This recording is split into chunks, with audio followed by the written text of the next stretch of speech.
Bonjour Françoise. Bonjour Thierry. Alors on est en plein terrain incognita et toi tu as une belle histoire à nous raconter pour le terrain incognita. J'ai un témoignage que je trouvais avoir son poids et certainement motivant pour pas mal de personnes qui traversent des difficultés avec le diabète de type 1. Oui. Est-ce que tu peux nous raconter un petit peu? Parce voilà. que tu as fait ta terrain incognita toi aussi, tu es parti tout azimut dans l'expérimentation. C'est ça. Donc j'ai déclaré un diabète type 1 il y a 3 ans. Mais il faut savoir que bien avant ça, je suis née déjà en anémie. Enfin, à 4 ans, on a diagnostiqué une anémie ferriprive. Oui. Donc, j'avais aucune connaissance. Mes parents, tout, on était dans le traditionnel, enfin, gluten, produits laitiers.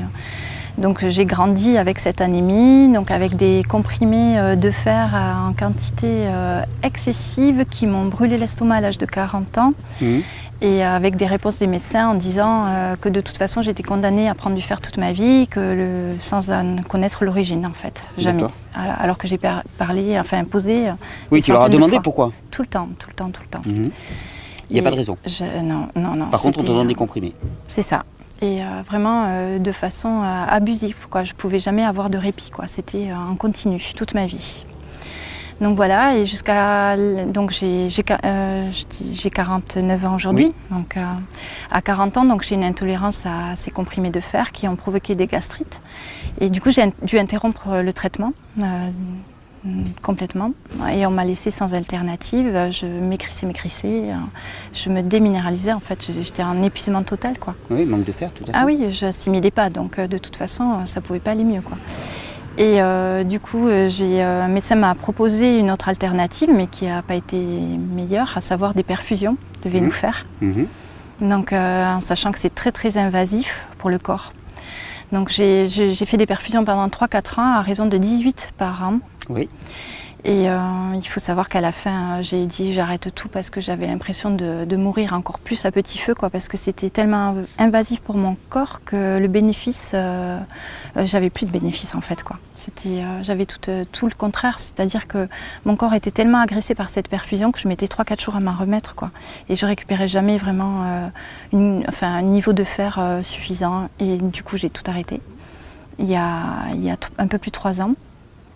Je suis passée à la spiruline, mais qui soignait que le symptôme en fait. C'était un complément, mais qui ne guérissait rien. C'est toujours le problème, c'est quand on te dit une personne n'a pas assez de fer dans le corps, est en anémie, mais pourquoi est-ce qu'elle n'assimile pas le fer? Alors, bon, il peut y avoir une question d'apport, mais la plupart du temps, on a suffisamment d'apports. Oui. Donc augmenter les apports, ça va être qu'une piètre réponse au problème. Pourquoi est-ce qu'elle n'assimile pas le fer? C'est ça. Et la réponse, tu l'as trouvée très simplement. Voilà. Alors du coup, j'ai déclaré. C'est à ce moment-là que j'ai déclaré le diabète. Et diabète de type 1. Surtout, voilà, important. Et j'ai un ami qui me dit tu devrais regarder les vidéos de Thierry Casasnovas, ça va te parler. Et voilà. Et ça a été le cas. Tu as été le révélateur, la prise de conscience. Tu as parlé du sans gluten et ça commençait déjà. J'avais vaguement entendu parler un petit peu, mais c'était pas quelque chose qui me parlait moi personnellement.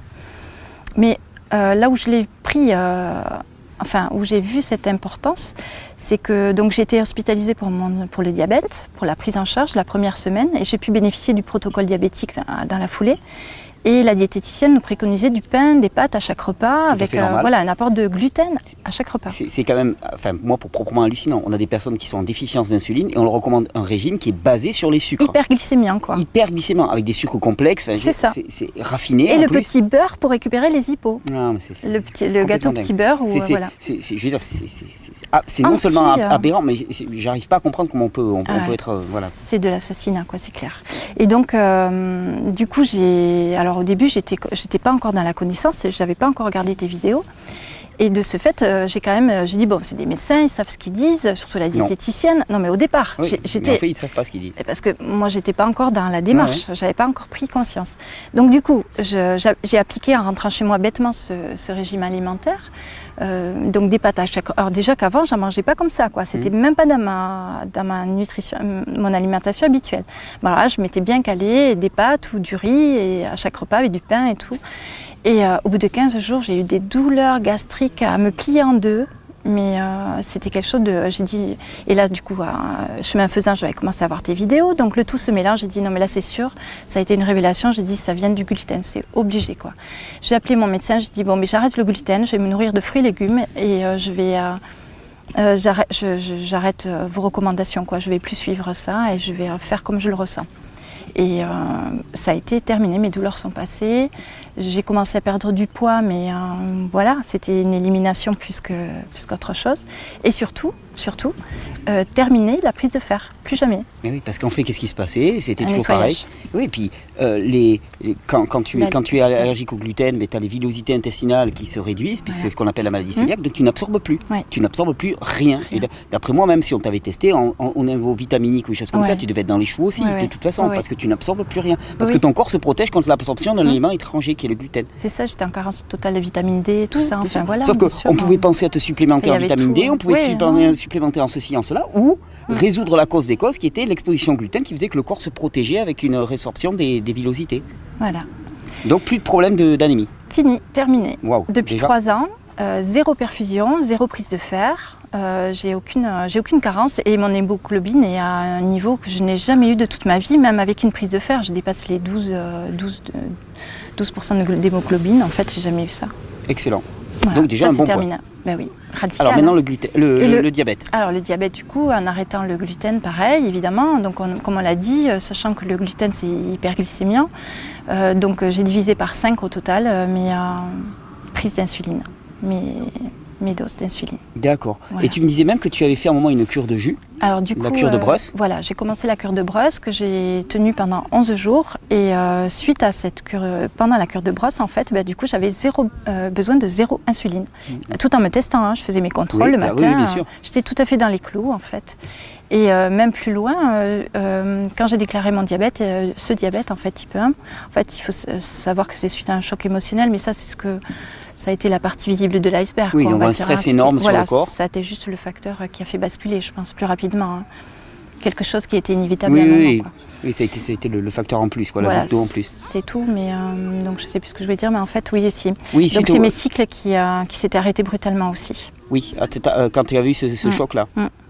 Donc, pendant la cure de brosse, en fait, mais j'avais eu du coup, avec le changement alimentaire, ça s'était amorcé, des changements dans mon corps aussi, des symptômes qui faisaient que je sentais que ça revenait. Une relance hormonale, oui. Oui, je le sentais.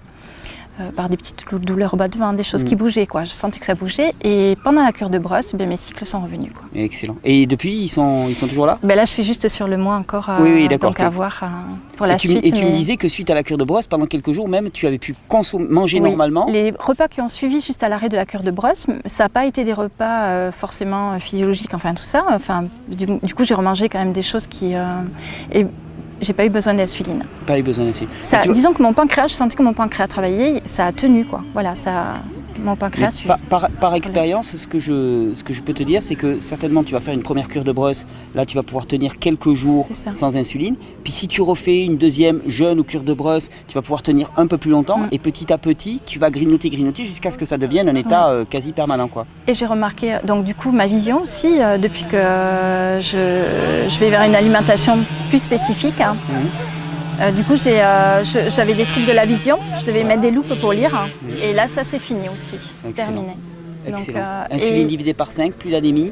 Ouais, et puis une vision régénérée aussi, quoi, quand même, beaucoup.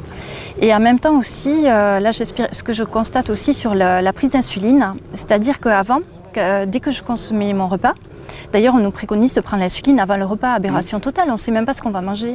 Comment on peut prévoir déjà ce qu'on va manger? Mais tu sais, l'idéologie derrière ça, c'est prenez de l'insuline et ne vous occupez de rien. Ne soyez responsable de rien de votre assiette, faites n'importe quoi et prenez de l'insuline a priori pour compenser. Et c'est une logique complètement dingue. D'ailleurs, qui fait que les personnes qui sont en diabète de type 1 et qui prennent de l'insuline et mangent n'importe quoi, prennent du poids aussi. Parce que l'insuline, c'est une hormone qui fait stocker au niveau du corps. Et donc, ils stockent, ils mangent des sucres. C'est une catastrophe totale. Ça ne conduit qu'à l'obésité, qu'à raffermir le diabète. Enfin, c'est impossible.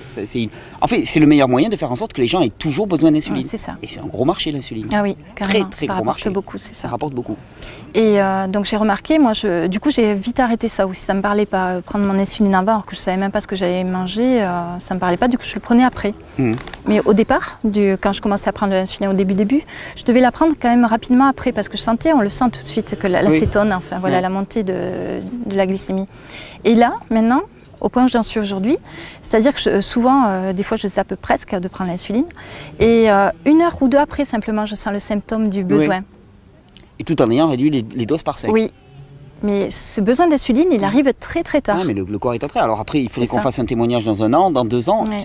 Il est certain que le diabète de type 1, comme c'est une atteinte organique du pancréas, il demande un peu plus de temps. Ça n'a pas la radicalité de l'efficacité d'un diabète de type 2 pour la réadaptation. Oui, par rapport à la résistance à l'insuline. Mais tu vois déjà les résultats qui sont juste absolument extraordinaires. Oui. Et puis, j'en ai pas besoin pour tous les aliments, quoi. Oui. La preuve, avec la cure de brosse, on conserve quand même une alimentation, et c'est des jus. Oui, tout à fait. Donc, juste avec les jus, j'avais pas besoin d'insuline. Et marrant, parce que c'est des jus dans lesquels il y a du sucre, puisqu'il y a de la betterave, il y a de la carotte. Betterave, carotte, céleri, radis noir. C'est très sucré comme jus, Oui. et pourtant... Et en plus, je m'accordais un jus de pomme à côté. Un jus de pomme, pure pomme. Quand j'avais dans la journée de temps en temps un petit manque de sucré, je me faisais un pur jus de pomme. Alors là, c'est une première ça même, parce que normalement, effectivement, la réponse glycémique, elle devrait être... C'est ça. Et ben tu vois. Et oui, parce qu'on récupère les hypos avec, on nous dit et on le voit quoi, avec du pur jus de fruits, on récupère des hypos. Et donc là, je buvais mes jus de pomme dans la journée, pas excessivement, mais de temps en temps un petit jus de pomme. C'était quand même l'équivalent peut-être de 2 pommes, quand même 2-3 pommes dans la journée. Et pas de pic insulinique. Excellent. Attends, on laisse passer les motos là parce que... Et écoute, c'est un super témoignage, je te remercie. J'espère que ça saura motiver du monde à se dire que finalement il y a quand même quelque chose à voir de ce côté-là. Et à faire surtout. Et que, tu vois, tu disais toi-même, tu te posais des questions par rapport à ce qu'on te disait, ça te paraissait aberrant. Et c'est pour ça que j'insiste autant sur le savoir et la connaissance, de dire voilà, si vous n'êtes pas à même de vous poser les questions et de comprendre ce qu'on vous dit, vous laisserez mener par le bout du nez en permanence. Ouais, surtout il faut lâcher la peur. Il faut surtout pas... Surtout avec les diabètes de type 1, on te fait miroiter la peur de l'hypoglycémie, du coma et ainsi de suite. J'étais avec des personnes, je ne dis pas que l'aliment que je vais citer est recommandé, mais on en arrive à avoir des personnes qui ont tellement peur qui arrivent à avoir peur de manger simplement. Chez les diabétiques type 1 ou 2 sûrement, mais elles sont en phobie de l'aliment, elles sont dans des peurs chroniques, quoi. Ouais. Elles perdent le goût à la vie, quoi. C'est des personnes qui sont mortes, quoi. Donc voilà, c'est important de se dire qu'il y a des solutions, et même si c'est un travail de... Voilà. C'est un travail de longue haleine, mais tu as déjà des résultats. Des fruits excellents. C'est ça. Je te remercie Françoise, et puis on se retrouve, on essaie de se retrouver d'ici 1 an, 1 an et demi, j'aimerais bien refaire un point. Oui, tout à fait. Merci. Merci. Et bonne terra incognita. Ah oui.